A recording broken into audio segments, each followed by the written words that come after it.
All right, welcome in everybody to another episode of The Breakout. We are here with the one and only Dynasty Nerds Garret Price. Welcome on to the show today. Oh, thank you. No, man, thank you guys so much for inviting me on the show.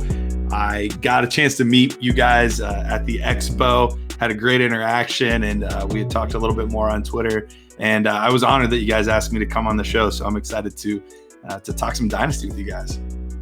Definitely. It was really awesome meeting you in person. And I hope that we can even capture 10% of what we talked about in person on this show. Because there was just so much goodness about, what you guys are working on at Dynasty Nerds, what we're trying to create here at the Breakout. And honestly, we are here to, spread the knowledge for ourselves and for the people who really enjoy, the stuff that we're putting out. And hopefully, there's a lot that people can learn from, your experience in the space. I appreciate it, man. I got lucky. I got lucky more than anything. So sometimes it's better to be lucky than good, kids. So I think that's a great transition. So, we are super curious about your beginnings in the space and, how you kind of got into fantasy, how you got into Dynasty, and just learning more about what that was like for you. Yeah, basically, Rich and Matt were like, "You're the smartest guy we've ever seen, and so you need to be part of Dynasty Nerds." And then I was basically it.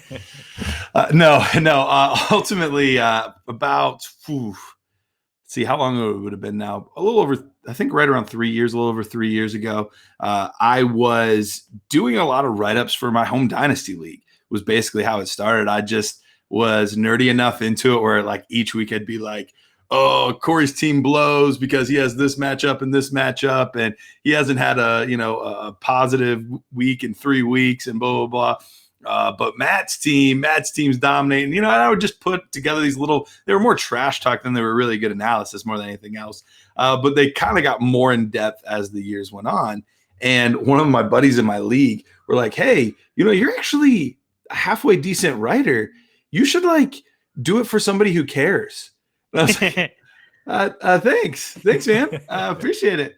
And so I wasn't sure how to take that exactly, but right around that same time, I had been listening actually to Matt and Rich on the Dynasty Nerds podcast, and they'd said something about they were looking for more writers, and I wasn't necessarily. I didn't believe I was an amazingly skilled writer, but I was very competent, and I went to school and all that. So I was like, I'm sure I can do halfway decent. And so submitted something. They liked it enough where they put me on as a writer, and I didn't even fully realize it at the time. I remember hearing it in passing, but I didn't realize how close in proximity I actually had lived to Matt and Rich. And so I was only about an hour, 15 minutes away. And so they asked me one week if I wanted to do a guest spot. I was like, absolutely. I would love to come do a guest spot. That'd be awesome. And so, of course, I'm like stupid nervous, and I'm, afraid I'm going to mess up and all this stuff. And I go and I do the show with them, and they were like, hey, that didn't suck. We were kind of hoping to get back to a point where we had 3 hosts as opposed to just 2. Is this something you would want to do on a, more regular basis? And I was like, yeah. So came on again about a month later. And then after that, I just kind of stuck, and I was just part of the show. So that was, I want to say, like 2.5 years ago now at this point, that I've been a part of the show and been doing Dynasty ever since. So what employee number were you at Dynasty Nerds? Oh, man. It wasn't a huge operation when I first started. There were definitely a decent amount of writers, though. There were probably 20 or so writers when I had first started. So there was still a decent amount of writers, but it is wild to see where we were 2.5 years ago versus where we are today. It's just been a quantum leap. It's been pretty wild to see. It was pretty crazy. Like when I first got into Dynasty and fantasy football and stuff, I was like kind of looking around for like different podcasts to listen to. Y'all were the first ones that like popped up, and I remember you just had like this must have been the time when you like had first joined, because I was like, oh, who's this Garret person that just like popped up on the Dynasty Nerds podcast? And yeah, probably was super crazy that we're here now. We're able to like talk to you, meet you at the expo and everything. You're probably one of the most genuine people that we met at the expo. I appreciate that. In a world, in a industry where there can be negativity, like how do you maintain that positivity in your like kind of everyday Twitter presence? Yeah, absolutely. So everyone has different belief systems and things that are important to them. For me, I'm a follower of Jesus Christ, and I take my faith very, very seriously.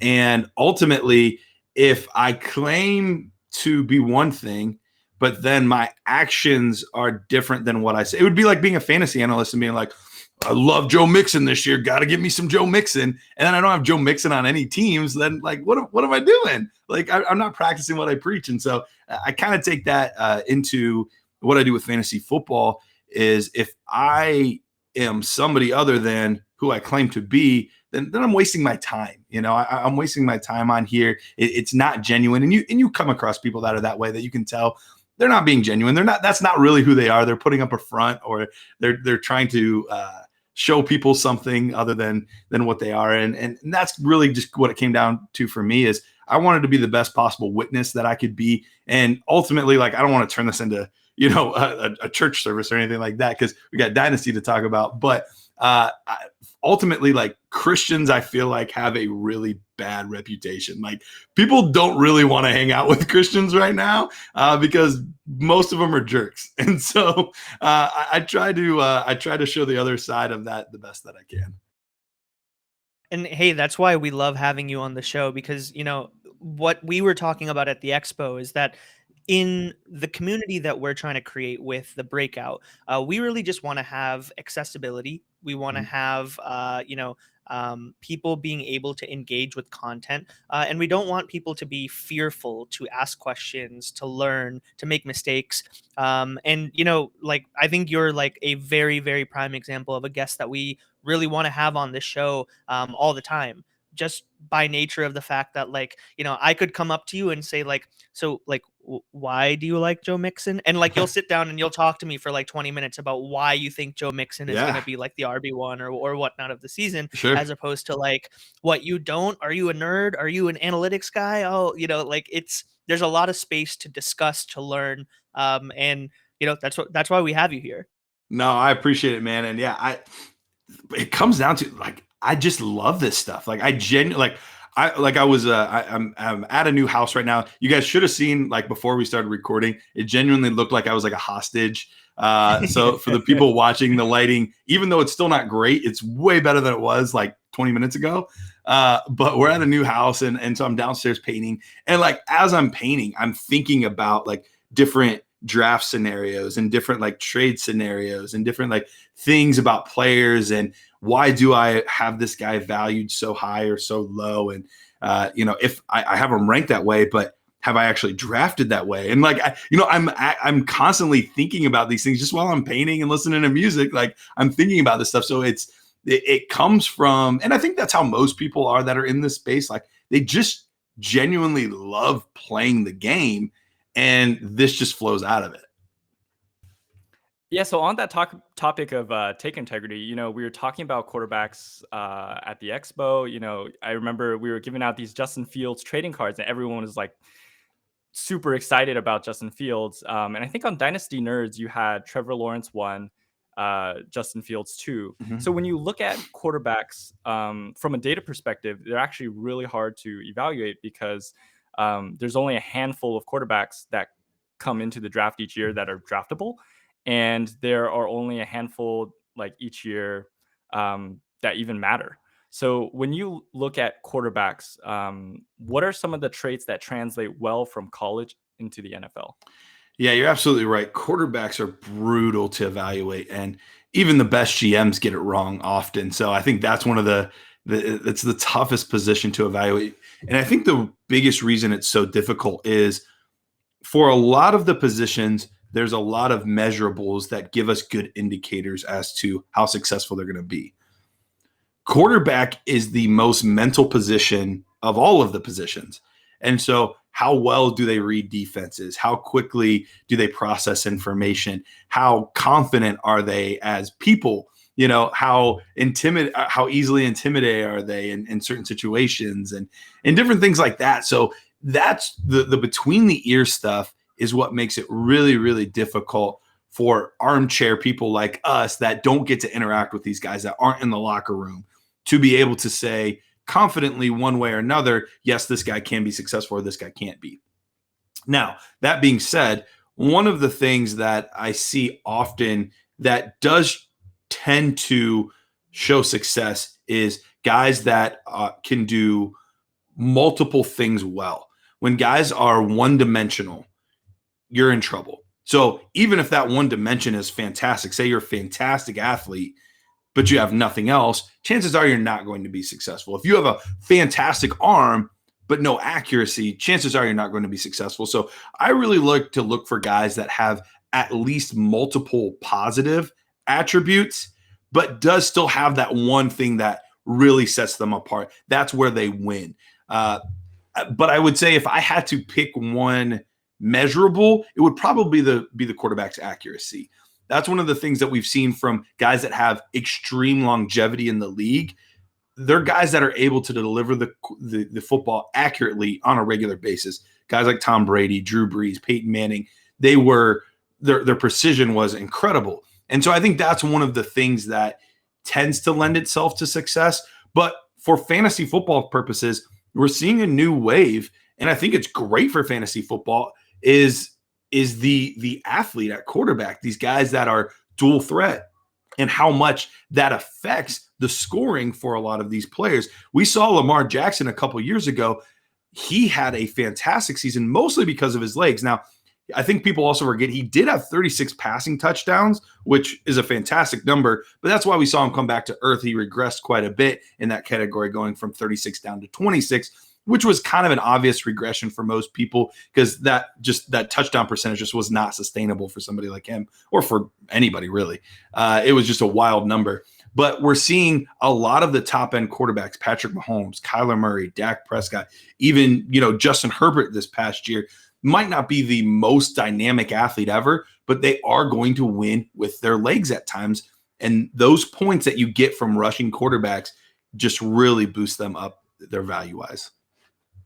Would you say then, when guys like Josh Allen, who have 57% completion percentage coming out of college, are they guys that you're generally fading and not going to bite on? How are you kind of baking in guys who have shown success despite those poor numbers, but having that athleticism?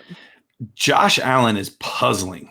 Absolutely puzzling. I would be lying if I said that, oh yeah, I was all over Josh Allen. I knew he was going to be a stud. Dude, I had no clue that he was going to be able to take this crappy, piss poor passing percentage and turn it into this crazy accurate. Like that doesn't normally happen. That is an outlier. That's an anomaly. That doesn't. Good for him. Good for his work ethic.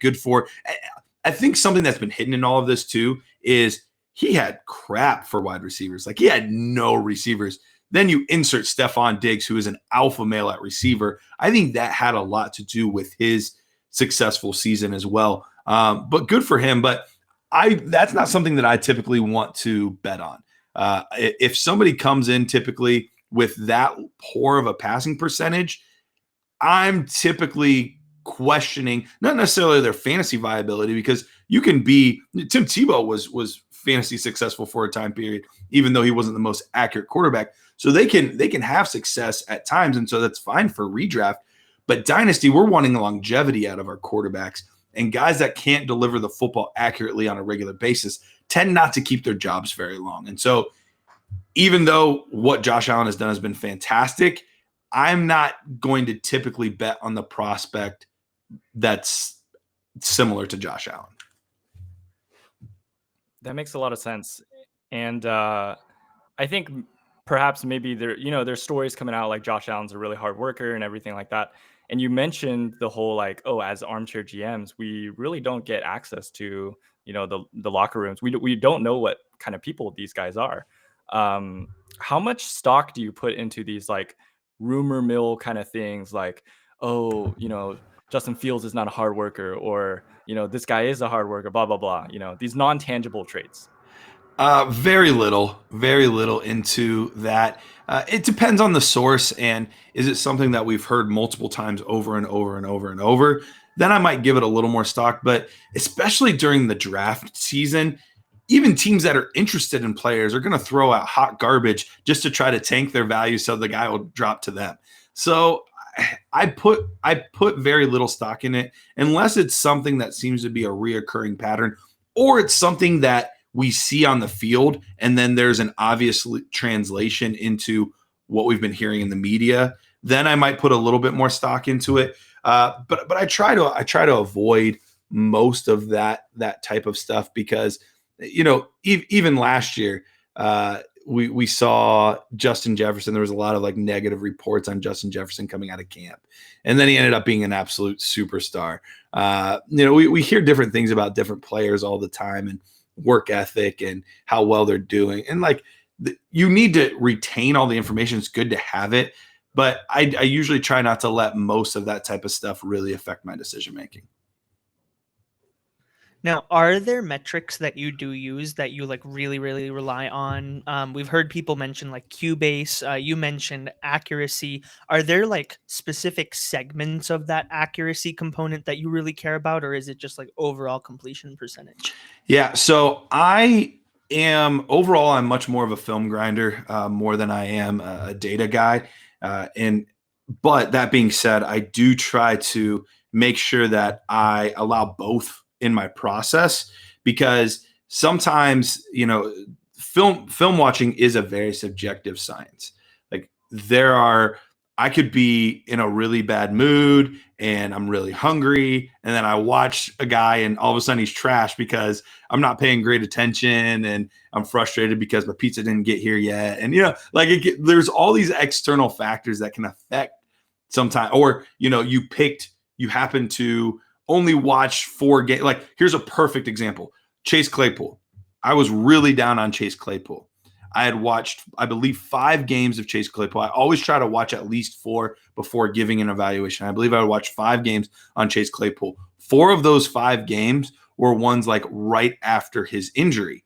And I didn't realize that ahead of time. I should have done my homework a little bit better, but I didn't think he nearly had the explosiveness that he actually had. So I was definitely one of those guys that was like, does he have the athletic ability to make it? And then all of a sudden he like comes out blazing at the combine. I was like, where did this come from? What the heck? So it is a very subjective science, but overall, I do tend to trust more so what I see in watching the player actually perform on the field, watching the throws, because sometimes you'll get guys like Johnny Manziel.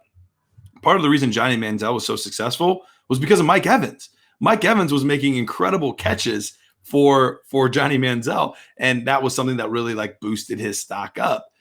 So it is good to see the actual plays a guy is making, because sometimes you have an incredible O-line that's going to give you stupid amounts of time in college that you're not going to get in the NFL, or you have a star receivers that are making catches that are saving your butt.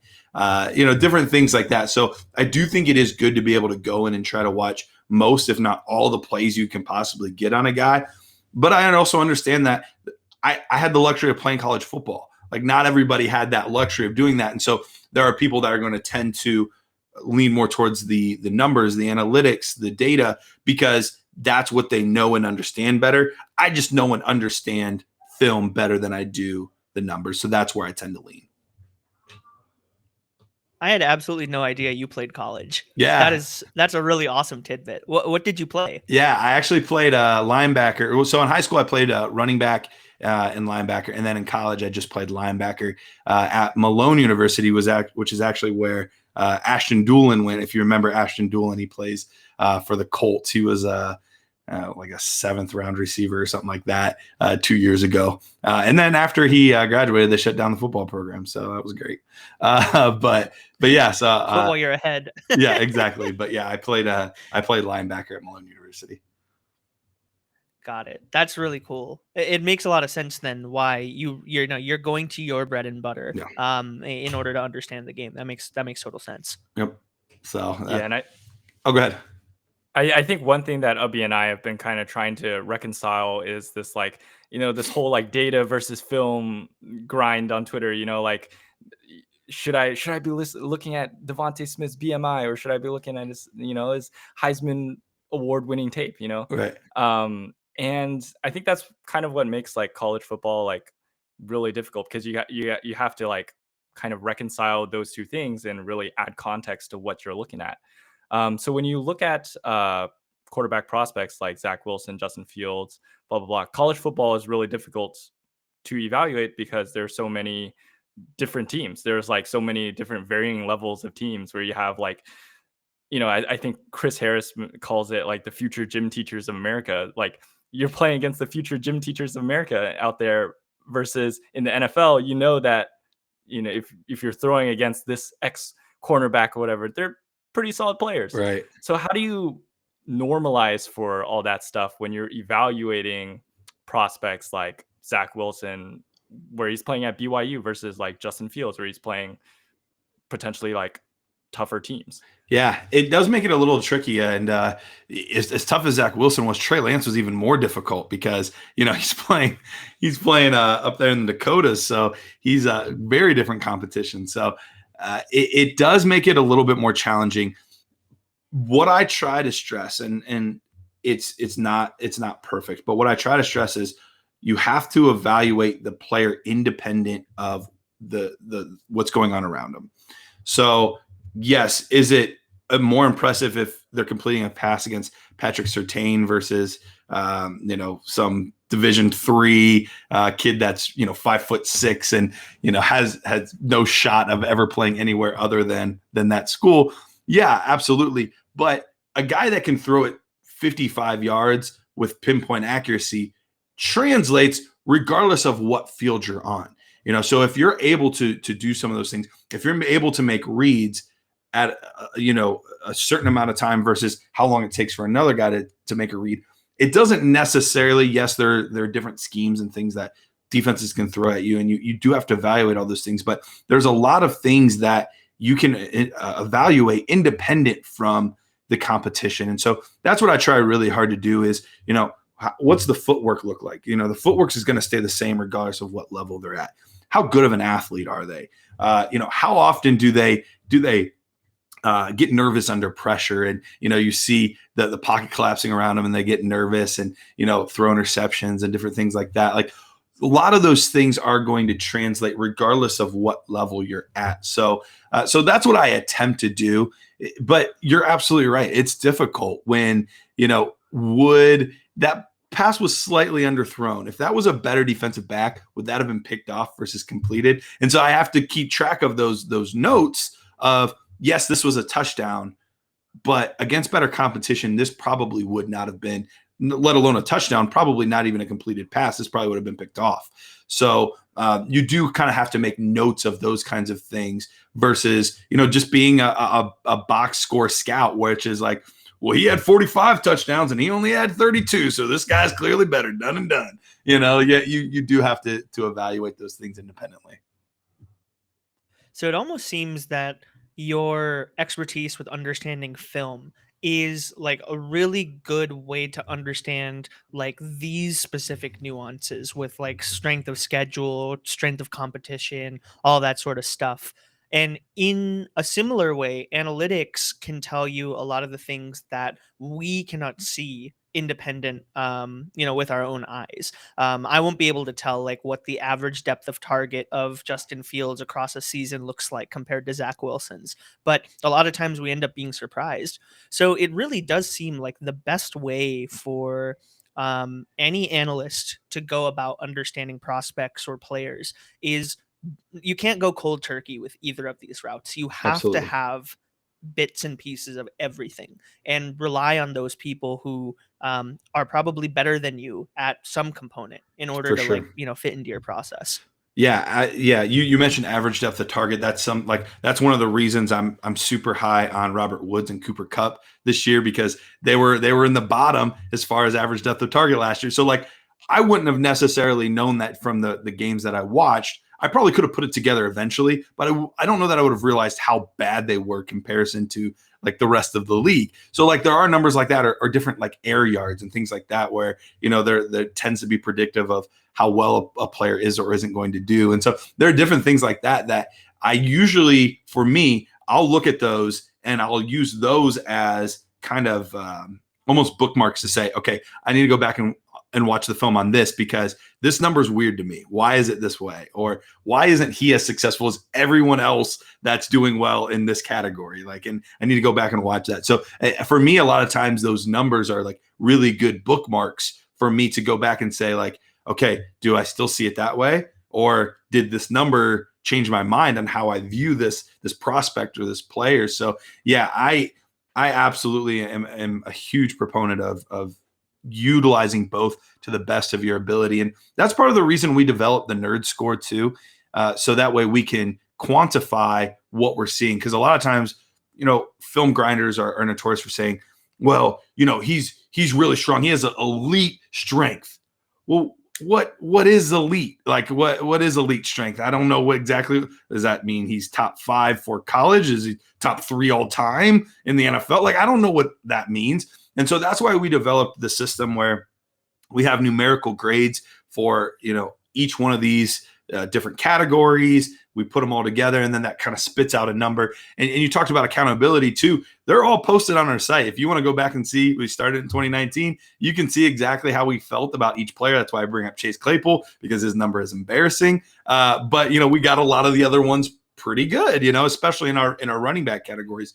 We did really well overall. So it's something that, one, it does help us keep us accountable, but on top of that too, it's a way to help marry the film grinding with the analytical models.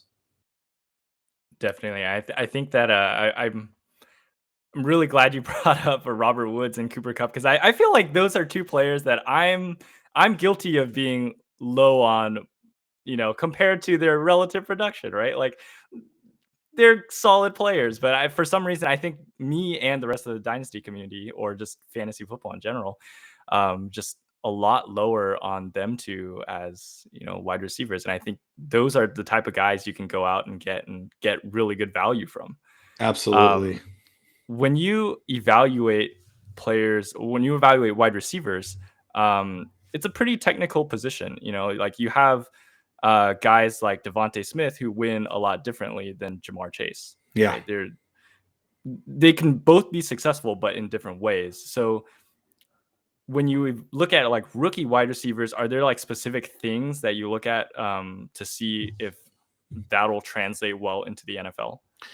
Yeah. So I mentioned something similar to this when I was talking about the quarterbacks, but specifically at wide receiver, I want to see where do you win? Like, where are you going to consistently be able to win at the next level? Is it elite speed? Is it, being able to, your leaping ability and be able to high point the football, strong hands, breaking tackles in the open field? Like, how do you win?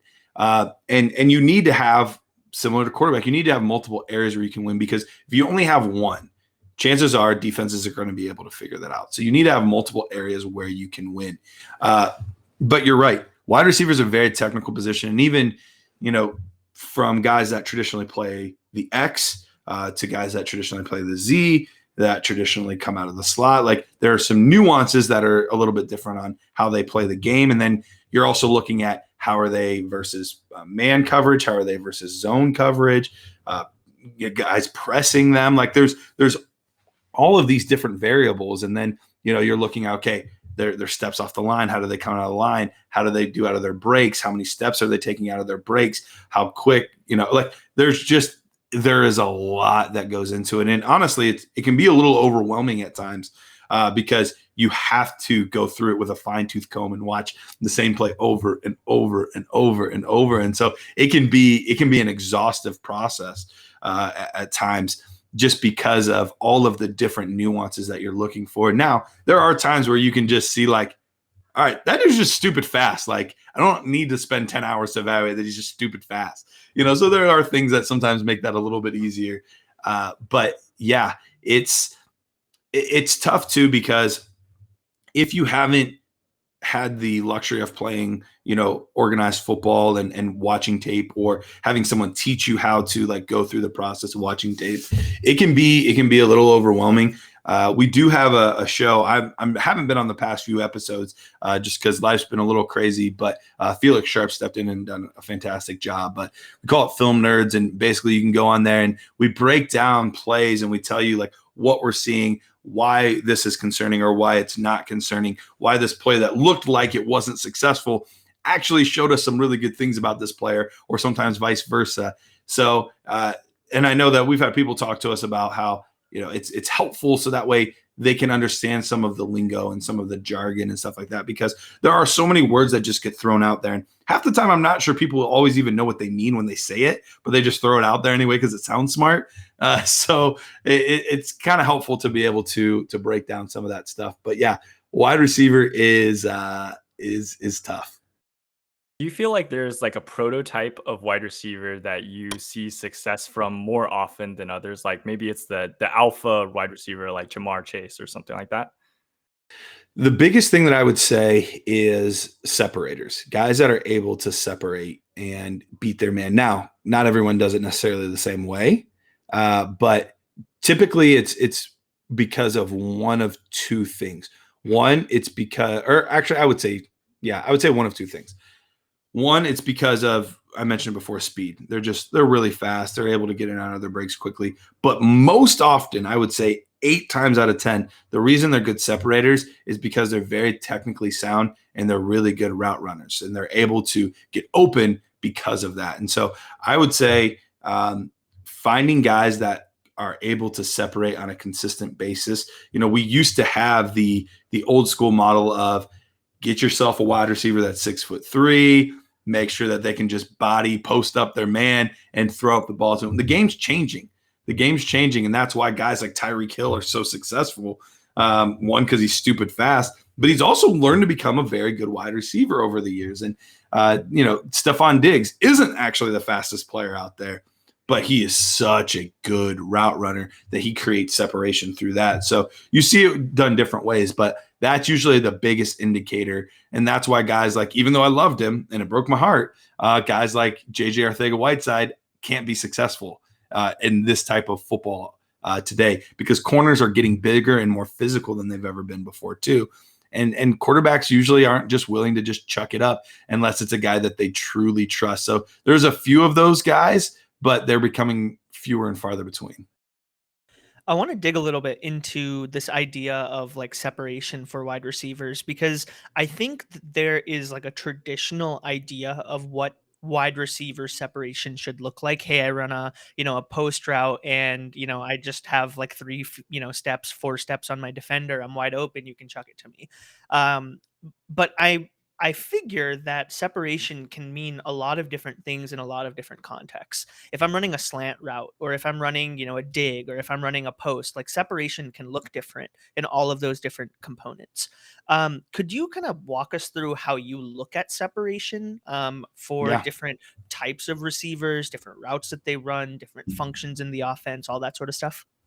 Yeah. So you're absolutely right. They're depending on the type of route, where they're lined up on the field, the separation is going to look a little bit different. So a slant route is usually just quick and in. That's traditionally it's 3 steps, but we're seeing guys go right off the line now. So it varies depending on the offense. It's usually 3 steps, and then you're angling in.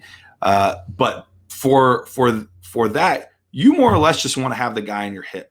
You don't have to have 3-4 yards of separation in order to be open. You just need to have the guy on your hip. But the tricky part is that's when we're talking man concepts. Often there's a lot of teams, especially if you're running from the slot, that the guys on the inside are running some sort of zone scheme. And so you can see the smarter receivers are able to find those dead spots in the defense and figure out real quickly if it's man or if it's zone. And by that, there are times where they'll actually decelerate to find a hole in the defense, as opposed to just, I'm just going to keep running as fast as I humanly possibly can. There's times where they'll decelerate so that hole is open. So that's where it gets real tricky, is depending on the type of coverage from the defense and where you're lined up. Another great example is on like seam routes, specifically on the outside. Traditionally, they're going to have a corner manning up on them. And what you're going to see is you'll see some receivers that are really fast, but what they do is they don't do a good job of stacking their defender. When I say stacking their defender, is basically what you want to do is, as you're running down the field, you want to replace where they should be. So if you can get in front of them and then have them directly behind you, as opposed to inside of you or outside of you, you have them in the trail position. That way they have nothing to do. Either the only things they can do is either let you catch the ball or attempt to run through you and cause pass interference. So guys that can stack their defenders very well tend to be open, even if they're guys right on them. If they're behind them, as opposed to next to them or on the other side of them, depending on what side they're on, that's where they have separation. They're open on that, even though the guy's right behind them. So each route does look a little bit different as to what type of separation is needed for that guy to be open. You'll generally also hear like criticism of Ja'Marr Chase specifically. I'm very sensitive to this. We know this. But we hear a lot of criticism about Ja'Marr Chase that he doesn't get a lot of separation. And I've seen like a lot of Twitter battles, where people are like, hey, you need to get separation to be a successful receiver. And then people will turn around and say, well, there have been other successful, top 5 wide receivers Sure. who don't get any separation at all in that traditional sense. Could Right. you help break down like what is Ja'Marr Chase good at when it comes to getting leverage on his defender? Ja'Marr Chase is a bully. That's the easiest way that I can break it down. So Ja'Marr Chase, I think the pendulum has swung too far in the opposite direction. So I was one of the few. I don't want to say few because there were definitely other people. I was one of the guys that liked Devonta slightly more than Ja'Marr Chase, and it wasn't a huge gap. I think both are incredibly talented receivers, but I did have Devonta higher. But now the pendulum swung so far where like everybody thinks Chase is terrible and not a good receiver, and there was a reason he was taken top 10. There was a reason that he had such a dynamic sophomore campaign. There's a reason he was the number 1 receiver on that team with Justin Jefferson and Terrace Marshall there. So he is a very, very good receiver. But he doesn't get as much separation as other receivers do. He's not, and I think we're seeing it with Terrace Marshall and some of the other guys. Like, I'm very suspicious of the 40 times at the LSU Pro Day. Like, I don't know how everybody on their team ran a 4.3. That's pretty wild to me because he's not. When you watch his film, he's not a burner. He's fast, but he's not Henry Ruggs. He's not Tyreek Hill. He's not these Mecole Hardman. He's fast. He's good for the position, but he's not otherworldly. So he can win with the speed, but that's not traditionally how he's going to win. So for him, I do think he is a good route runner. There are times where I saw him take some plays off. Now, this is where it gets a little bit tricky because sometimes the function of the offense actually has some receivers kind of take plays off at times. So I don't know that I can fully hold that against him. But there were some times where you saw him a little bit lollygagging or different things like that. But where he wins is he is incredibly strong at the catch point. Like if he gets his hands on the ball, he's coming down with the football. You're not going to tip it away. You're not going to rip it away. He's coming down with that football.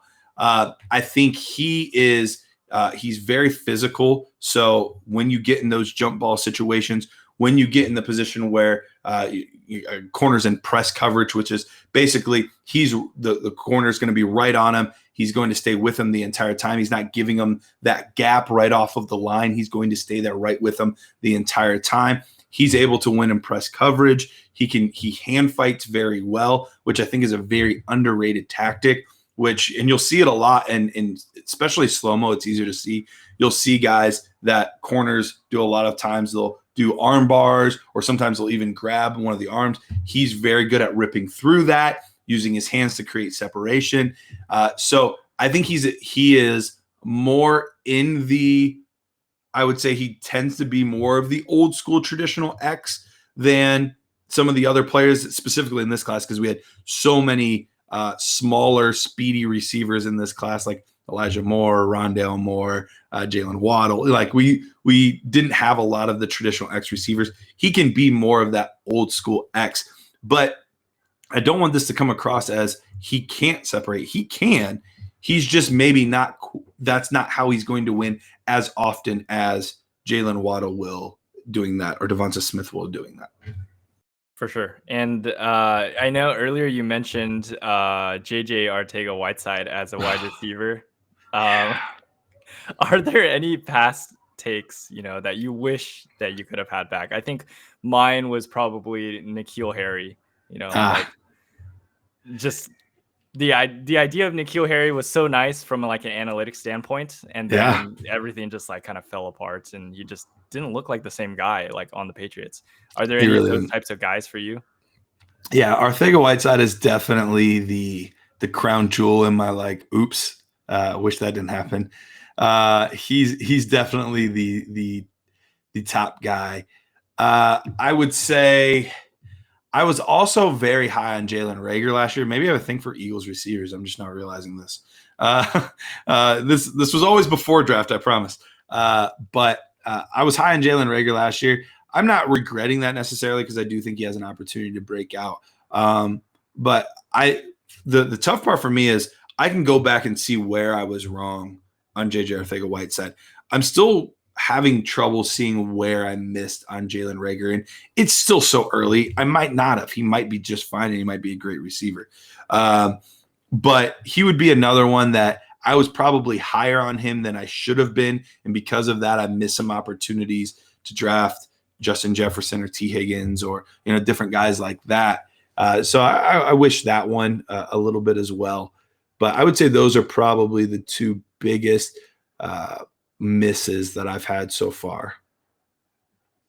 That makes sense. Yeah, it seems like you do have a thing for Eagles receivers. Yeah, because I like Devonta Smith this year too. Smith too, for sure. We'll see next year who they draft in the first round. Yeah, I'm going to be all over him apparently. So based on your process, who are you kind of highest on in this 2021 NFL draft? Yeah, so I mentioned Devonta Smith. He was the guy that ended up being the top guy overall for me. I ended up sneaking in at the last minute. The more tape I watched on Elijah Moore, the higher he kept rising up my board. Really, really liked him a lot. People were really, really down on Rondale Moore. Like he kind of had the opposite of Elijah Moore. Like people kept cooling on Rondale as they got more and more excited about Elijah. I still really liked Rondale Moore. He's going to win very differently. He's going to be doing a lot of things after the catch, and he's going to be making a lot of different plays with his feet and plays in motion and end arounds. Like he's going to be a little more gadgety, but I still think he's going to be very successful as a true receiver as well. So I am very excited for him. Guys a little bit later on that I really liked, that I'm excited to see how it all pans out for him. One that I liked, and I knew it was going to be a long shot, especially when I saw that he went undrafted. I really liked Austin Watkins. Fortunately, he broke his foot in camp, ended up getting cut, so that didn't pan out as well. I was very high on Ihmir Smith-Marsette, and he has an opportunity here with the Minnesota Vikings to potentially be their third receiver. We'll see how this season plays out. And then the guy that I probably was the highest on pre-process that I didn't see as many people excited about as I thought, and then that he really started to cool at first just because he went a little bit later and he's heating right back up again. But that was Amon-Ra St. Brown. Loved his tape, very technically proficient. Did a lot of things really, really well. Wasn't the most fantastic athlete of the group, but he could win multiple different ways. And like I mentioned before, very savvy route runner that could get himself open. I was surprised. I thought for sure he was going to be end of the second, beginning of the third round. He ended up falling to the fourth round, and which was a little puzzling to me. But it seems like he has an opportunity to be the number one wide receiver for the Lions. All the reports have been glowing in camp, which could be good. Who knows? I don't know. But he was another one that I was really high on in the process.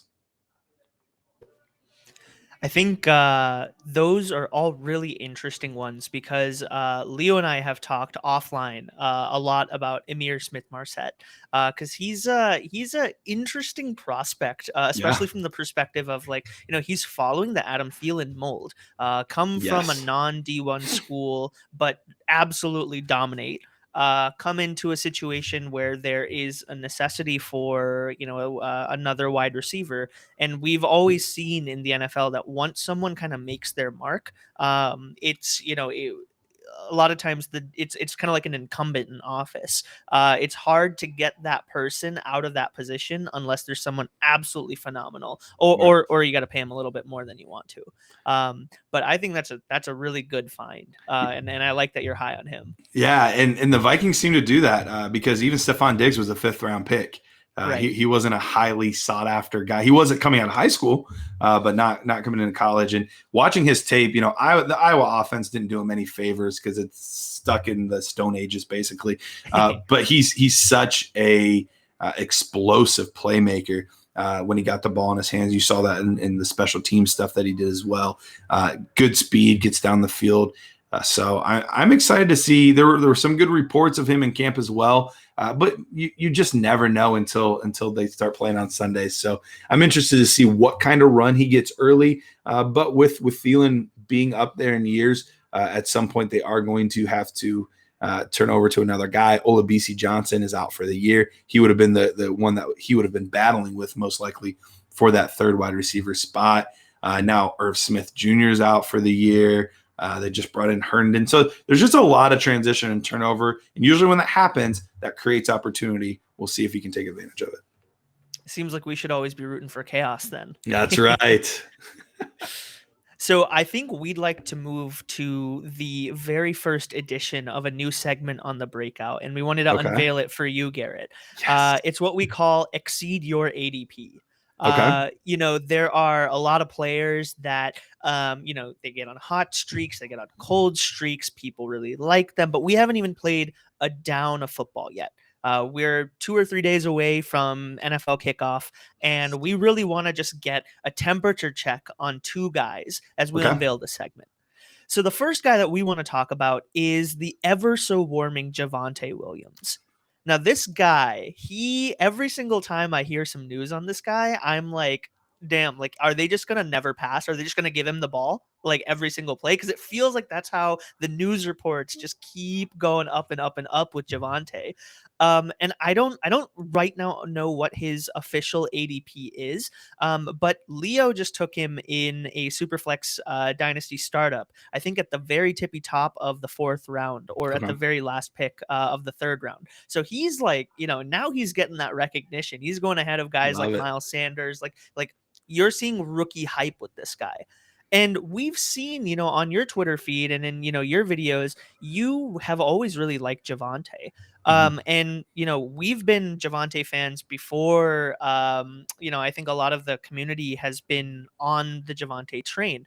Why do you have him as your RB1 over the consensus, Najee Harris? Yeah, it was tough, and I definitely got a lot of flack for that. And ultimately, I try to be a guy that sticks with my process, and whoever it ends up being is who it ends up being, whether that's consensus or not. That's kind of how it worked out when I ended up having Jonathan Taylor over CEH last year. So far, that looks like it worked out pretty well. But I remember getting a lot of flack, especially from my co-hosts, that I didn't have CEH number 1 overall, and I had him ahead of him. But with Javonte Williams, he's a film grinder's dream. Like watching him play, he's a human bowling ball. Like the dude just does not come down easy. Like every single play, you see him running guys over, falling forward, breaking tackles. But I think that's the 10,000 or what is it? 10,000 foot, 40,000 foot view, whatever that really high view is. That's like the first thing you notice about him. But what I think makes him special is, yes, he's physical, but one, he has very good vision. Watching him in their zone scheme, he had a very good feel for the holes. And when he found the holes, he was very smooth, very good footwork in order to to access those holes and then to hit them hard. So I think that was something that really excited me about him. He's at the very worst, I would say, an average pass catcher, but I would actually say he's an above average pass catcher. We saw many catches away from his body. That's usually what I like to see. I don't want to see a lot of drops, but more importantly, I want to see, can they catch the ball away from their body?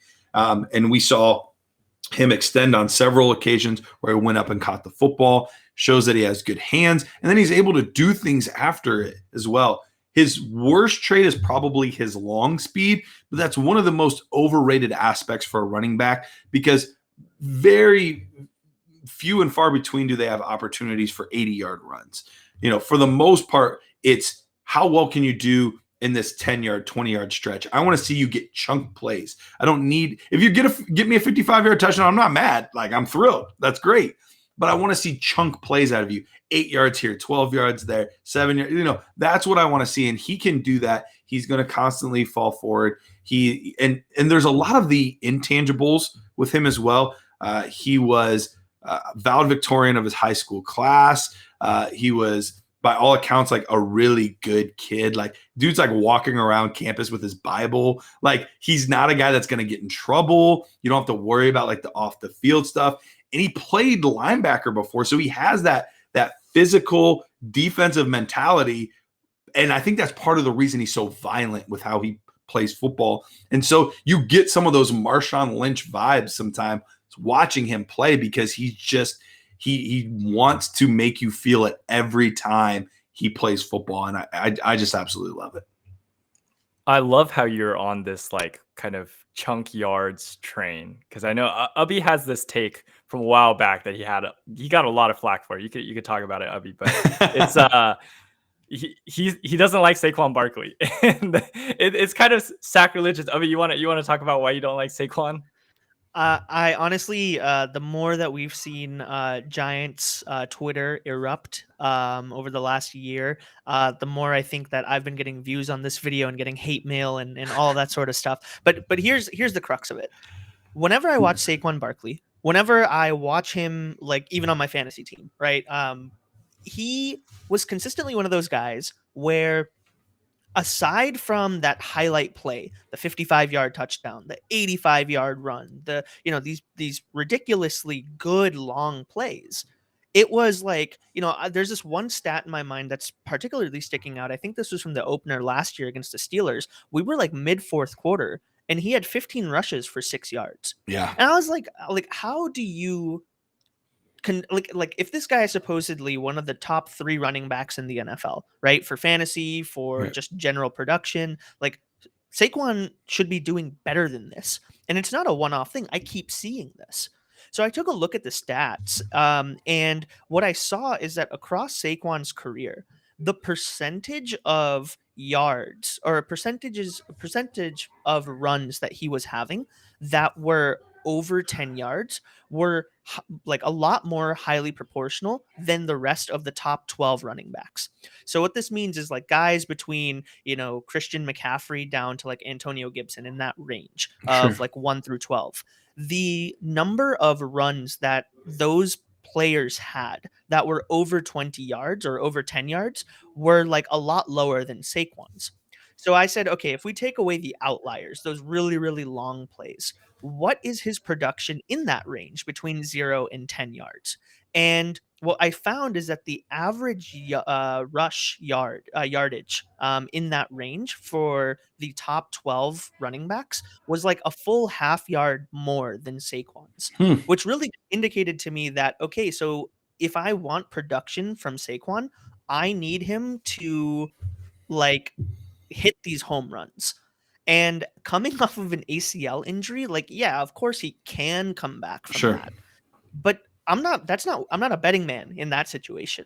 Like, I would rather have somebody who can consistently produce in that shorter yard, area, because that is exactly where they're going to be 95% of the time. And if you can't produce, then how are you going to, be reliable? No, to add to it, we're talking about probably the worst offensive line in football this year. PFF literally graded them as the 32nd ranked offensive line coming into the season. So it's not a great scenario for him. And that would be my question with those numbers is, are we seeing the lack of positive play on those shorter runs? Is that because of him, or is that because of his offensive line, or is it a combination of both of those things? But either way, it is a factor for fantasy football, and I do think it's something that we need to be aware of. Yeah, I totally agree. And I mean, that's where like the nuance of it comes, like the film folks are really able to help us understand like what is somebody's, reliance on their offensive line. Like for instance, if yards per carry, if somebody is getting an on average, 3 yards per carry, and the film shows us that 2.25 of those yards are because you have the number one offensive line in the league, that's way less impressive than somebody who is getting 2 yards per carry, but they're producing like a full half yard more than the first guy that I listed. But I think that coming back to Javonte, this is why I really like him. And you pointed out 3 things that I absolutely love about this guy. He's cerebral, he's high character, and he had the most yards after contact in all of college football last year. It's wild. And it wasn't close. Yeah, and it wasn't close. And so like that just makes me really excited, because you're seeing a guy who is, there's no better way to put it than human bowling ball. Like he will run you over. He is a linebacker with vision, with speed, and with a ferocity that, is going to result in like really, really good production.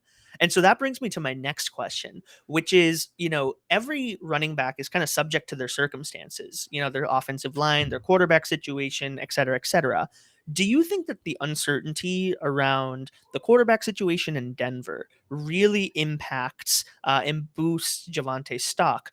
Or is that something that you're saying, hey, like it doesn't really matter in this case? Yeah, it is. It's definitely part of the equation.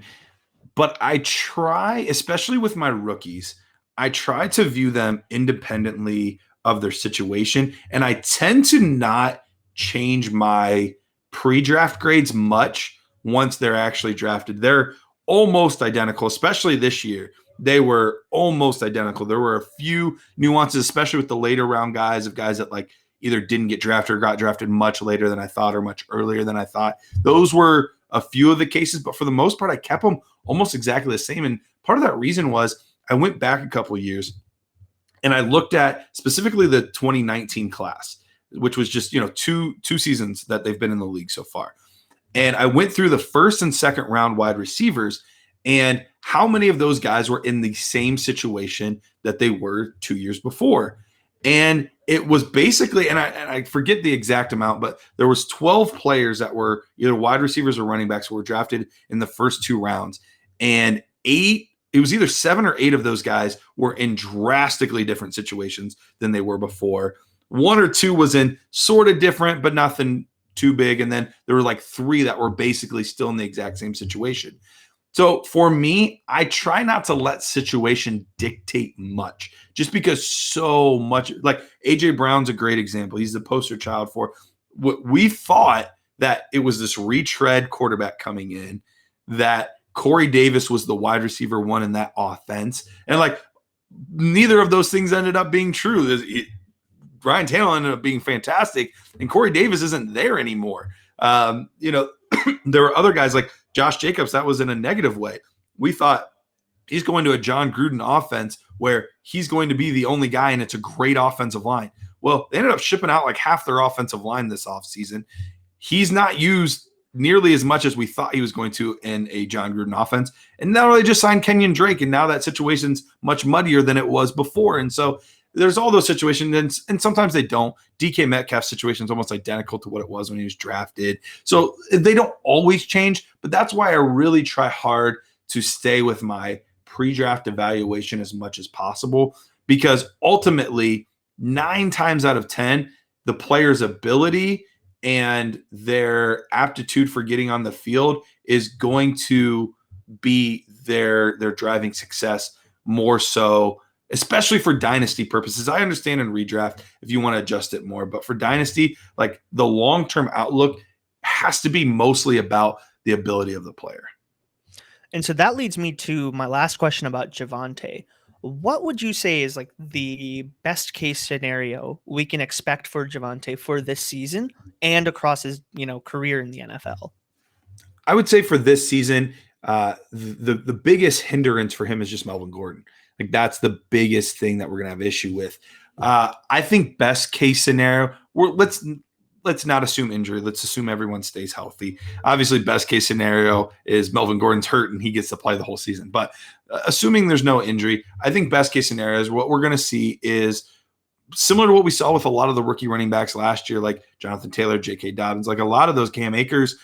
They're going to be part of the game plan early, but they're not going to be the focal point of the game plan. They're going to get 8 touches, 10 touches a game.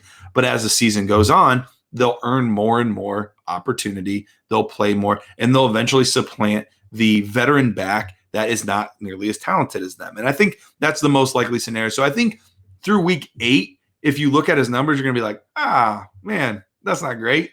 Like, he was one of the best running backs in this class. Why isn't he doing more? But then I think if you look at the last 8 games, you're going to be thrilled with how he finishes the season, how many opportunities he gets. And I think at the end of the day, he's just a better running back than Melvin Gordon at this point in Melvin Gordon's career. That's I think that the example with the running backs from last offseason is, I think, a really good way to put where Javonte can expect to really produce this year. I was taking a look at, how we looked at, Clyde, and how we looked at Jonathan Taylor, and how we looked at JK. And it seems like, all of them kind of had to earn their, what they were going to eat in that offense. Yeah. And it almost seems like they're telling Javonte, actually, you've already earned it. But I think that going in with a level of caution makes a lot of sense here. Yeah, and one of the biggest reasons I do have some caution because I do think he's a more talented back. I would hope that he would be the guy from day one. And Benjamin Albright, who is as plugged into anyone to the Denver Broncos, has preached over and over and over again. From everything I've seen, Melvin Gordon is their running back 1 right now. And I think that's my biggest hesitancy, as opposed to just saying, plug him in your lineup day 1. He's going to be a top 12 running back right now. Like, it's happening. I think that's my biggest hindrance for saying that. So I want to move to the next guy that we want to cover in Exceed Your ADP. And this is a guy that I also think that you've been pretty high on, and he is Carson Wentz. Yeah. I'd really just like to open up the floor as to why you think he's going to have a bounce back season this year. Yeah, so Carson Wentz, as bad as everything was, and I should have pulled up the numbers. Shame on me. I should have put up the numbers ahead of time. But last season, go back. You can stat check this on me, and maybe I'm a spot or 2 off. But last season, when everything was going as horribly wrong as it possibly could, if you take only the games that he finished, so we're not including the game where he ended up getting benched partway through for Jalen Hurts, even though everyone talked about how terrible he was, how horrible he was, blah, blah, blah, he, on those points, on those games, he was quarterback 12. Like, he was still a quarterback 1, despite how poorly everything went there. And we're talking their offensive line was decimated. Their second-round receiver from the year before, J.J. Arcega-Whiteside, didn't do squat. Jalen Reagor was injured. When he came back, he was very spotty. Like, everything that could go wrong for that team went wrong last year. It was a complete dumpster fire. So if you're telling me that he can still perform that well in those poor of situations, now he's going back to a much healthier situation. He's going back to his old coach, his old offensive coordinator, who in his second year had him as the quarterback 6 for fantasy football purposes. Really, the only thing that I think will hold Carson Wentz back is really just injury. And that's something that we know has been a bugaboo for him. He's had trouble finishing his seasons. He's banged up here or there. That is the risk you run, but that's going to happen. That's a risk with any player. Any player can get injured at any time. So yes, am I concerned that the injury bug could absolutely bite him again? Yes, but It sounds like the foot thing has been figured out. He's on track at the moment to potentially play week 1, which is way faster than the original thought for the timetable was. They were talking about 5 to 8 to 10 weeks out, and right now he's at like 4. So I mean, he's doing very, very well with that. And it looks like Quentin Nelson is on the same track. So they had the same surgeon do the procedure on both those guys. So I feel pretty good about him as a player. We're talking about as good, if not better, weapons than he had last year in Philly with guys like Michael Pittman Jr., T.Y. Hilton. When he's back, we're not quite sure when he's going to be back, but then a much stronger running game with Jonathan Taylor, Nyheim Hines, Marlon Mack, and one of the best offensive lines in football. So I think all of those things put together, I think he has an opportunity to, at the very least, exceed his ADP. And I think that's the biggest thing is, right, for most of the offseason, he was being taken as a borderline quarterback 3. People were taking him as the 23rd, 24th, 25th quarterback off the board, when if he does what he's done most of his career, he's going to be right around that fringe QB1 range, which is a massive jump as far as his value would say. So does his injury history not concern you at all? Like, there's obviously the injuries that he's dealing with right now with the foot. And it seems like that doesn't really, phase you very much. But what about just his predisposition to getting hurt in the middle of the season? Yeah, I would be lying if I said it didn't concern me at all. It definitely is a concern, but injuries are going to happen to players no matter what. I tend to, unless it's my elite cornerstone players, I tend to have no problem taking more risk on with a quarterback 2, or in his case, a quarterback 3 from where I drafted him most of the offseason.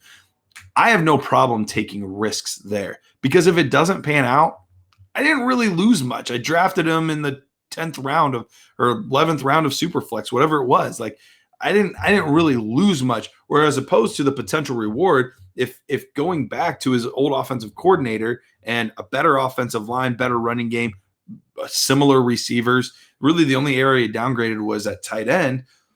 If you're telling me that his overall situation is better with his old coach, I would say that the odds are that he could replicate some of his old success. So even if but like I said, he doesn't have to get back to quarterback 6 or a top end quarterback 1. He gets me to quarterback 14. I'm thrilled, because that's way better than where I took him. So you have heard it first here. Garret thinks that Carson Wentz has the potential to, at the very, very least, beat his ADP, his current ADP, but even replicate the success that he saw during his peak performance. And I think that you make a really, really good point in saying that given his price point, there's really only upside to a starting quarterback from there. So I love that insight. Thanks, man. He's a guy that I've been on all off season, and there's obvious risk, but the reward, I think, far outweighs it. So moving on to the next section, as a Browns fan, you have so much insight into these kind of gold mine of a Cleveland Browns team, that us as Packers fans, Bengals fans don't really have. Is OBJ going to be healthy enough to perform at an elite tier? Is Kareem Hunt going to siphon off like too much of Nick Chubb's workload? Is Baker going to be like this viable long-term quarterback? And as a Browns fan, I want to know, what are your best and worst case scenarios for Baker Mayfield, Odell, and Kareem Hunt? All right. So I attempt, and it's not always successful, but I attempt to try to put my Browns fandom to the side when playing fantasy football. But it is difficult to do. Part of playing fantasy football is we want to enjoy the process. And so you have guys you want to root for, and that tends to be players on the team that you root for.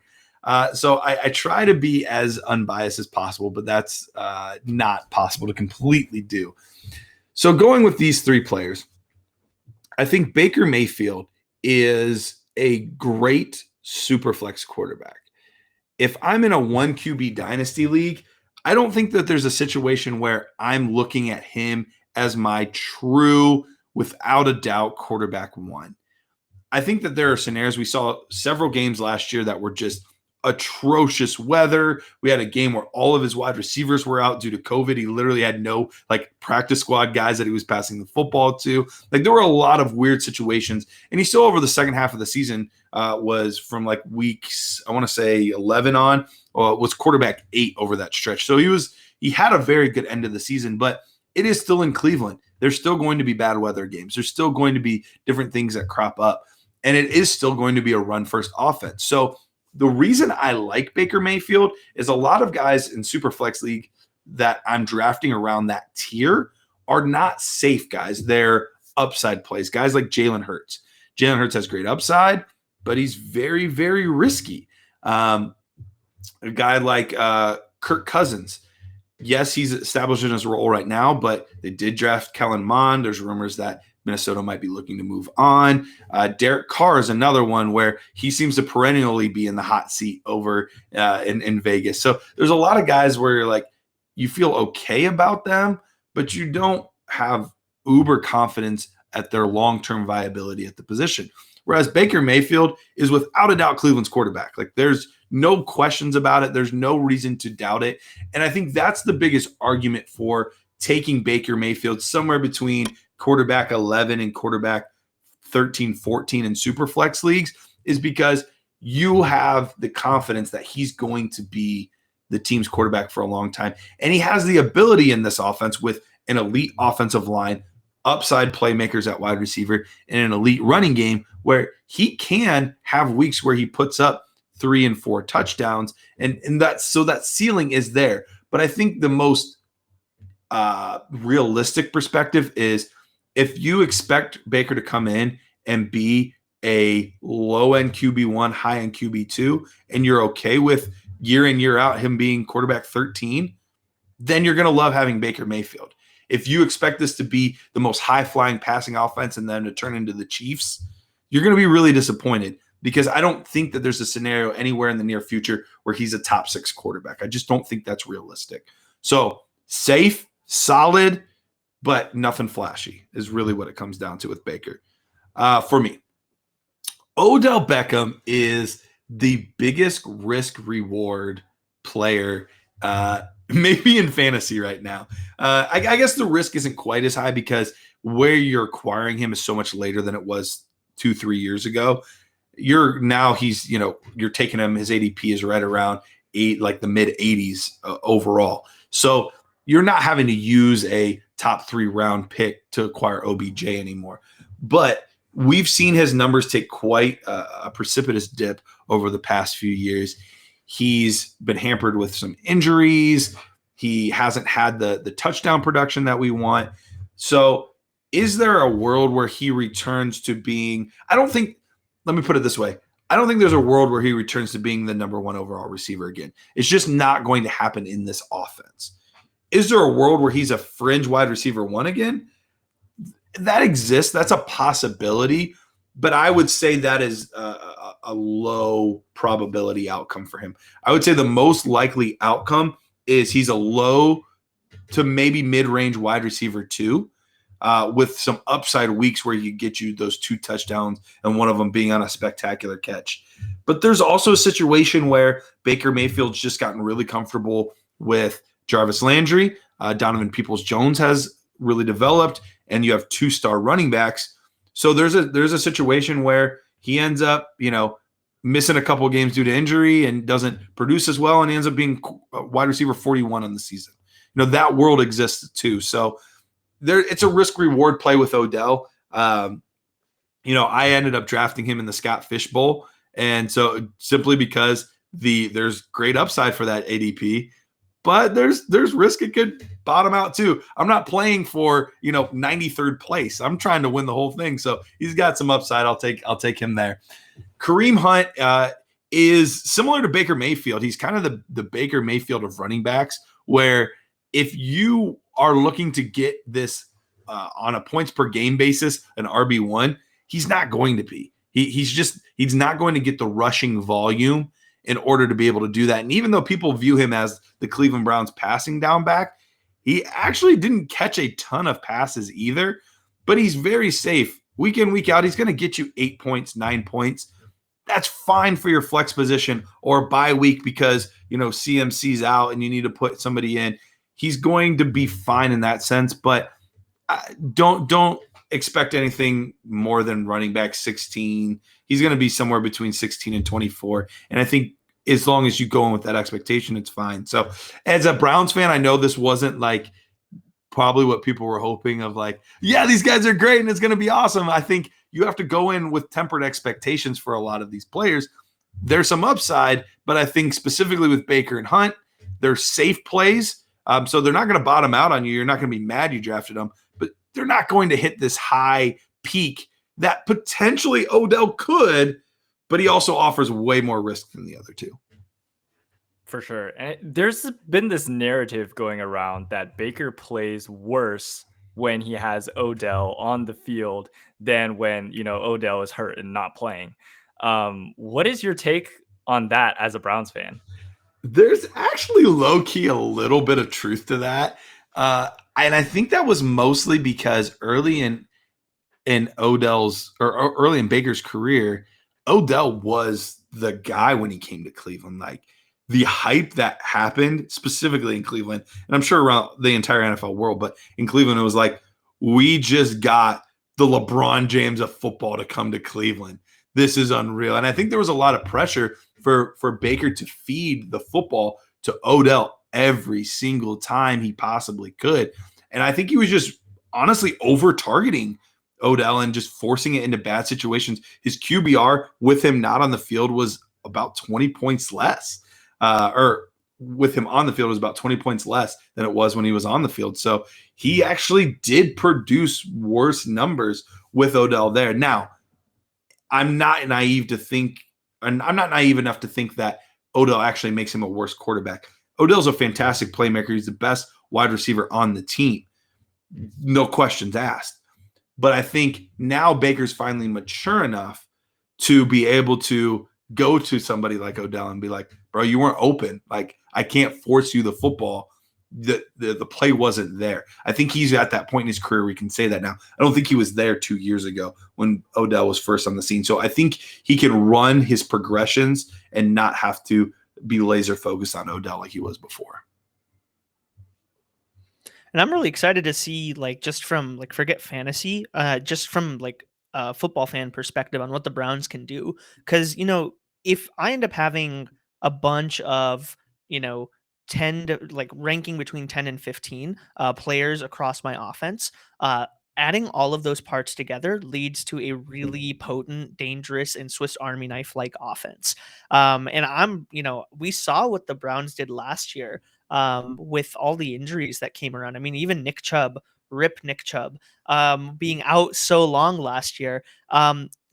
Pretty much that offense did not lose a beat. Kareem Hunt stepped in and was just like, hey, I've done this before, and I'm going to try and take away some of Nick Chubb's, sparkle and whatnot. I'm really excited to see what the Browns can do, especially before you guys have to pay Baker, which that's we could talk about that one for 5 hours, but yeah. it's gonna be tough. There's a lot of mouths to feed right now. Not necessarily with delivering the football, but just this is the first time in my life that we've actually had this many players where we actually need to pay them. So it's not something I'm used to. It's usually like, hey, we got one good guy, let's pay him. So this is new territory for us Browns fans. So looking forward to the future, I am really, really interested in learning more about what the upcoming 2022 and 2023 drafts have in store for us as football fans, and more importantly, as Dynasty players. We just finished our first weekend of college football, and we've already seen a lot of different narratives get confirmed, get denied, get shaken up, all of those types of things. And so I'd like to just start off by asking you about the QB1 in the 2022 draft. We saw, a lot of hype around Spencer Rattler. We saw a lot of hype around Sam Howell. Both of those guys looked pretty shaky this weekend. And then we see Carson Strong play really well for Nevada against Cal. We saw him make a lot of NFL type throws. Is he the front runner for QB1, or is it the Ole Miss guy who was playing tonight? Yeah, Matt Corral. Yeah, it's the Wild West out there as far as quarterbacks go this year. We kind of knew it going in. There wasn't that obvious like stud. My favorite coming in was Sam Howell. Didn't love how he looked this past week. He's had some ups and downs, and maybe I secretly like him because he reminds me of Baker Mayfield because they look exactly alike. But he is, I think he's a talented quarterback. He doesn't have the same upside that some of the other players have. Spencer Rattler, a little more athletic than Sam Howell is, but Carson Strong. I mean, the kid's a statue. He's not moving around anywhere, but he's got an absolute cannon. But there's other guys in this class too that could absolutely throw their name in the ring too. One of the ones that I've been keeping an eye on for a while, and I've tweeted a little bit about him, probably not as much as I should, but Desmond Ridder from Cincinnati is a dual threat monster, and the more I watch him, I've seen him develop over the years from just a fantastic athlete into a legitimate passer, and we've seen these dual threat quarterbacks, we talked about at the beginning of the show, have more and more success over the years. So he's a guy that I wouldn't sleep on, potentially being, a guy that ascends in the class and takes a shot at that number one overall quarterback spot. But even Slovis from USC is another guy, another one that's not overly athletic, but could easily be part of the conversation. Malik Willis from Liberty is another fantastic athlete, but small school. How does that all play out? So it's kind of weird to have 3, 4, 5 guys in a class that all legitimately could end up being quarterback one. It's going to be interesting to see how it all plays out. And it also seems like the QB1 conversation this year, it feels like there's going to be a very large gap between what the NFL QB1 looks like and what the fantasy QB1 looks like. Because as you pointed out, there are a lot more statues, low running upside quarterbacks in the conversation these days, which is why I really, really like the fact that you picked out Desmond Ridder. Go Bearcats. I didn't even put that together with you being a Cincinnati guy. Yeah, that wasn't even intentional. I've been watching these Bearcats they go up, and then they have that like peak season. And so like normally what we saw last year from Cincinnati, kind of hitting one of these New Year's Six Bowls, that's kind of what you'll see as the peak performance of a Cincinnati quarterback. But I've been hearing a lot about Desmond Ridder and his potential kind of between last year and this year to throw himself up into those top 3 quarterbacks. And what I love about that kid is that he has like he kind of feels like that Konami code guy that at the end of the year, like people are going to say, oh, well, we don't know about the strength of schedule. We don't know about the competition, the Trey Lance, Zach Wilson type of conversation. And Desmond Ridder could be that guy for this upcoming year. So I'm excited to keep watching what he does this season and see where that leads the conversation come January, February, March. The next position I want to go into is wide receiver. Now, this is another place where there's so many different camps about what makes a good wide receiver. We talked about that. And there are a lot of great candidates that are going to come out this year. We know guys like Chris Olave, who could have come out last year, will be a senior this year, and will definitely be coming out to the NFL. We have guys like Treylon Burks. We have guys like David Bell. We have guys like Garrett Wilson. Help me make sense of like what should I be looking for in this wide receiver class? Like who is going to be that alpha? So the tough part is the guy that I think was truly the front runner to be that guy in this class was George Pickens, and he's a wide receiver from Georgia. Ended up being out for the season. So now that left us with, I think the David. So you mentioned David Bell. I think David Bell is a solid player, but he doesn't have that that athleticism, that elite upside that a lot of NFL teams are looking for. So I think it's very unlikely that he ends up being a first-round selection. But all three of Treylon Burks, Garrett Wilson, and Chris Olave, I think all have legitimate shots to be in the round one conversation. Treylon Burks physically is very, very imposing. I mean, he's got the frame, he's got the ability, but we know the Razorback offense isn't known for its passing prowess typically. So there's not as much to go off of as opposed to guys like Chris Olave and Garrett Wilson who have been very successful passing offenses. If I had to rank those three today, it would go Garrett Wilson, Treylon Burks, then Chris Olave for me personally. But a lot can change, and we see every year a receiver or two that kind of comes out of the woodwork and really jumps up boards. A guy that's been kind of forgotten because he wasn't able to play last year because of his condition, Justin Ross. I mean, people were talking about Justin Ross as better than T. Higgins for a while there. And we'll see how all of this plays out with his health, if the medicals check out. But that's another guy that could end up rising up people's boards as well. So it's going to be interesting to see how all of these different players really play into this season. So it kind of seems that, across your, you mentioned that Javonte was higher for you than Jamar. And in this case, Chris Olave is in your top three kind of conversation, at least as of right now. Yeah. It seems that like the fact that they're seniors and the fact that maybe their breakout ages are a little bit higher doesn't impact, your assessment of those players. Is that fair to say? Yeah. I do think it's something to consider. I do think that needs to be part of the conversation as to, why did they go back?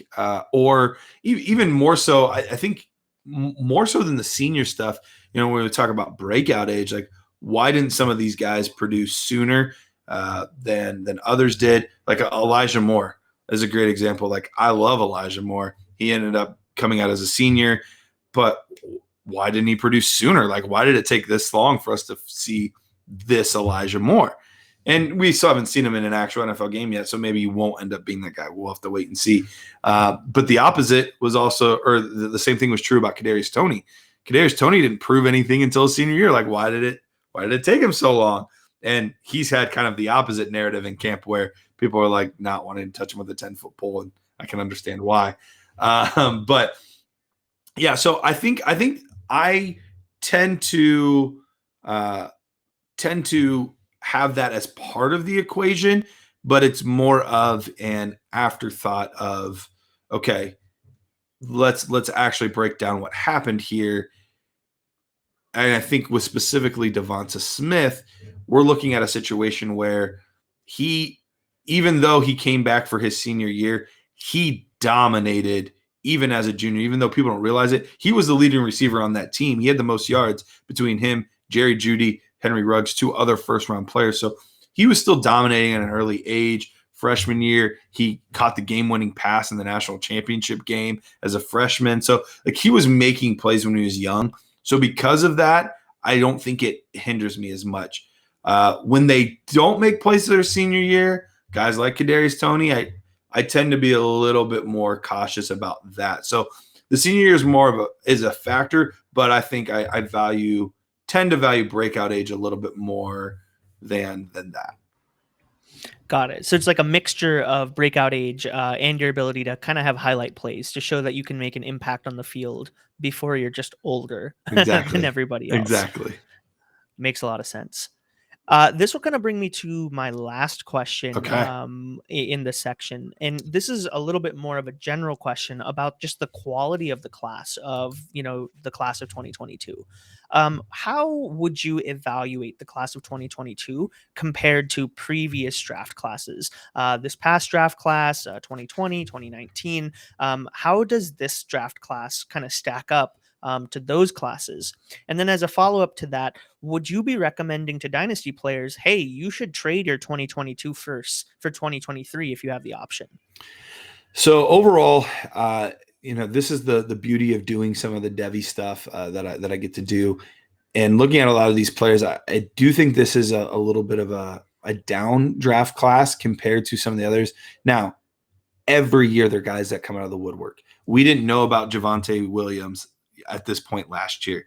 The year before that, we didn't know about Clyde Edwards-Helaire. Like, there are always players that come out of the woodwork. So it's going to happen this season. There'll be 2 or 3 guys that come out and we're like, oh my gosh, this guy's awesome. How did we not see it before? So I do think we need to keep that in mind. But overall, I would say this class kind of reminds me of what we originally thought 19 was going to look like. Now, the 19 receivers ended up being better than we anticipated overall, I think. But I think it's going to be more similar to that draft class where, yeah, Kyler ended up being the guy, but we didn't really know ahead of the time who was going to be the top quarterback in that class. Daniel Jones, Dwayne Haskins, like there were some names, and it would have been Justin Herbert had he decided to come out probably, but he decided to go back for his senior campaign. So the quarterback's kind of questionable. Running back, there's a couple names, but there's nobody that gets me overly excited like there was, 2 years ago with Jonathan Taylor and J.K. Dobbins and, like a lot of these guys that we had been following for years as absolute studs. There's some fine guys. Breece Hall's a nice player. Isaiah Spiller's a nice player. I think people are a little too down on Zamir White. I think he's a good running back that has the high school pedigree along with, he's gotten healthier, he's gotten better and better. So there's definitely some names, but it's nothing like we've seen from some of the classes previous. Receiver, there's definitely some upside, but when you lose potentially the top guy in the class, I guess he still could declare himself eligible for the draft, but that's tough to do coming off an injury. Nobody's seen you play for a year. So my guess is that Pickens goes back to school for another year, but we'll see. But when you lose the top receiving option right off the bat, most likely, that definitely hurts the overall strength of the class. So there's some good receivers, but at this point, I don't think it's an overly deep class at receiver, and there's hardly any tight ends. So, Charlie Kohler from Iowa State comes to mind, but Jeremy Ruckert from Ohio State, but it's not an amazing class for tight end either. So overall, it's very meh right now. If you're in rebuild, I would have no problem trading, to get into the 23 class instead. But overall, I don't like to make it a habit of valuing a following year's class better than this one, even though I know the specific players like Robinson and Gibbs and Tank Bigsby and like just all of these players, even Devin A-Chain, he's a young running back that's smaller, but he just looks explosive. Like there's just so many guys in that class that look awesome. But we also have to remember that 1, you're waiting an extra year for these guys to get there. And 2, there's nothing to say that what happened to George Pickens couldn't happen to some of the stars in that class, or they decide to come back for their senior year like Andrew Luck did, or, like there's always the chance that guys decide to, for whatever reason, don't end up being in that class. Justin Ross, we thought for sure that he would have been in last year's class. This year's class. Yeah, the one that's out right now. We thought for sure Justin Ross would be in there, but, that kind of stuff happens. So you just never really know how all of these things are going to pan out. So am I fine with it? Yes, but as a rule of principle, if I'm trading a 22 pick for a 23 pick, I want to get a little bit back with it because you do have to wait for that extra year, and there's still plenty of time for more unknowns to happen. Yeah, it kind of feels like buying an iPhone almost, next year's iPhone is going to be better than this year's iPhone. But if you need this year's iPhone, go ahead and take what you got, Right. Exactly. Yeah. All right. Thank you so much, Garrett. It's been a pleasure having you on the show. This has been an absolute monster of a show.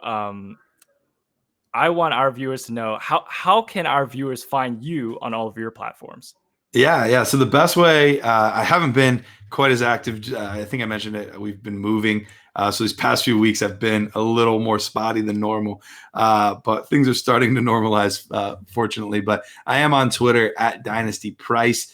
All of my work, where I podcast, occasionally still do articles here and there, different YouTube stuff. All of that is with Dynasty Nerds at DynastyNerds.com. Awesome. Thank you so much, Garrett. It's been a pleasure having you on the show. Absolutely. I had fun, man. Let's hit the music.